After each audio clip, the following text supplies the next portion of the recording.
What is up, guys? It's Carly here, bringing you day 16 of my 31 Days of Horror 2025, and today we are going to the year 1992, which is convenient because I have been prepping for a top 10 of 92 show for JP show, 22 Shots of Moods and Horrors. So this, kills two birds with one stone, and we like that. But the movie I'm going to be talking about is Netherworld, which is on this, Shadows collection, whatever pack here. Netherworld from 1992. I believe this is a full moon film. Yes, it is a full moon movie, and essentially it is about this young dude. His father dies, and he ends up inheriting his estate, which is a big mansion down in Louisiana. And when he gets there, weird stuff kind of ensues, and it turns out there's like some weird voodoo-ish black magic stuff going on, and the dad might have something to do with it, and something more sinister might be going on. The dude, he didn't really know his dad too well or anything, so he doesn't really know what he's getting into. That's kind of the gist of it.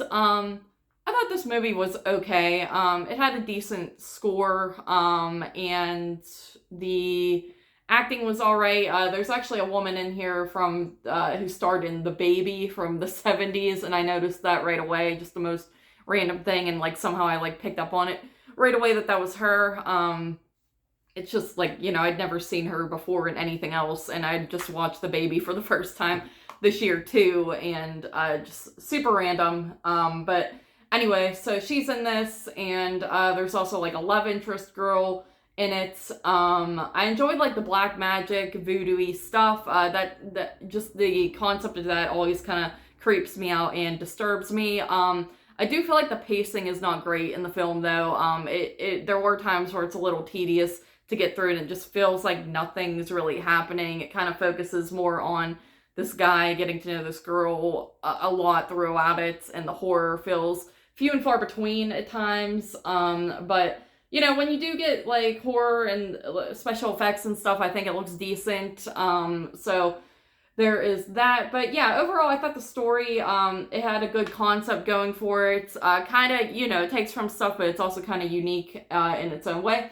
But pacing is just the biggest thing. It kind of had a lull to it. It felt very dull. It's forgettable in my opinion. It's not one I'm gonna want to watch later on down the line. Nothing really stuck out to me as oh, that was a great film. So, not the best, not the worst. I would give it a 6 out of 10. So, yeah, Netherworld, 1992, a full moon film. Check it out if you're interested. I think I mentioned, I'm not very huge on full moon movies, I've come to find. They just kind of have, a cheapness to them. That's not, I would say this movie doesn't really feel like other full moon movies necessarily, especially in 92. I've watched, I think, 4 or 5 of them from the year 1992 alone, and they all kind of mesh together. This one does stand out a little bit more, and just maybe better acting in it, and just a better look to it, more production value and everything. But besides that, like I said, 6 out of 10. Story didn't do a ton for me, but check it out, I guess, if you're a full moon completionist or whatever you want to call it. So yeah, that is day 16 of my 31 Days of Horror 2025, and I will see you tomorrow for day 17.